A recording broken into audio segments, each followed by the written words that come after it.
Bum bum bum bum bum bum bum bum bum bum bum bum.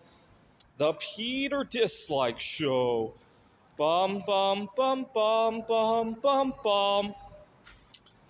So last night I did some investigation into my history, and I discovered that over the last 10 years, out of 14 first dates that I've been on, 9 of them I was able to have a second date.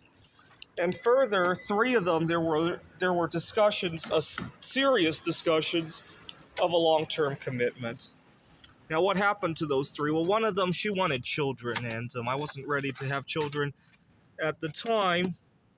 And there was one that she and I had some disagreements on the speed of that relationship. What had happened was I was late getting to her home one night. She was living with her parents, actually, and she was upset and accused me of cheating on her.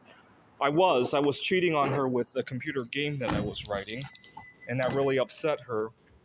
And then finally, there was this most recent one. We really needed our space to ourselves. What had happened was,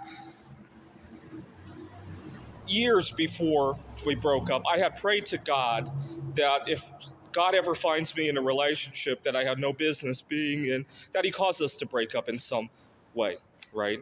So it could be that one of us embarrasses ourselves. It could be some kind of conflict or something like that, right? Just like how the girl wanted children. So anything like that is fine, as long as I don't stay in a relationship that I have no business being in. Well, something happened that forced a lot of people to stay apart. It affected probably more than just my relationship, probably millions of others. It caused a lot of people to lose their dead-end jobs and get better ones. Right? So it was great. And we discovered that we weren't ready for a commitment.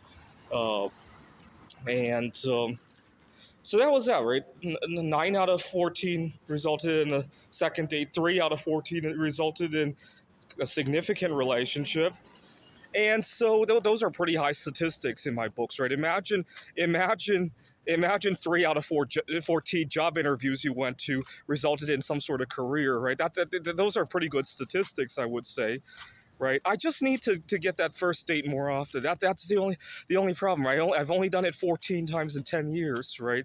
Imagine if I had done it 1,000 times over the last 10 years, where I would be now, right? You could use those same statistics to see. Now, here's the problem. I need a quiet environment for that first date. I'm not going to go to a bar and try to ask somebody out. The reason being that I have to raise my voice and it distorts the chemistry. What I really liked was 2 weeks ago, and 2 weeks ago, a friend of mine from church had set me up with a date, and it has gone very well, right? It's probably going to be more like the 9 out of the 14, though. Probably not the 3 out of 14, but still not bad, right? Do it 3 more times, and I'll probably have one just like that, right? And unfortunately, I don't have all that many connections that are willing to do stuff like that for me, right? But I'm throwing this statistic. Why am I throwing these statistics out there? I want you guys to see that it's worthy of doing, right? I've been offering rewards and all that for anybody who could just set me up on any blind date, and this is exactly why, right? I did the main hurdle is going from nothing to that first date, right? It's not the going from that first date to even a long term. That's hardly a hurdle at all if you look at my history, right? And of those 3.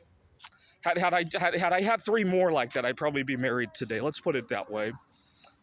All right, so once again, I'm offering, you guys saw the reward. I'll have to upload a new video because I gave away that reward already, but it's going to be something similar. This is the Peter Dislike Show. Bum, bum, bum, bum, bum, bum, bum, bum, bum, bum, bum, bum. The Peter Dislike Show. Bum, bum, bum, bum, bum, bum, bum.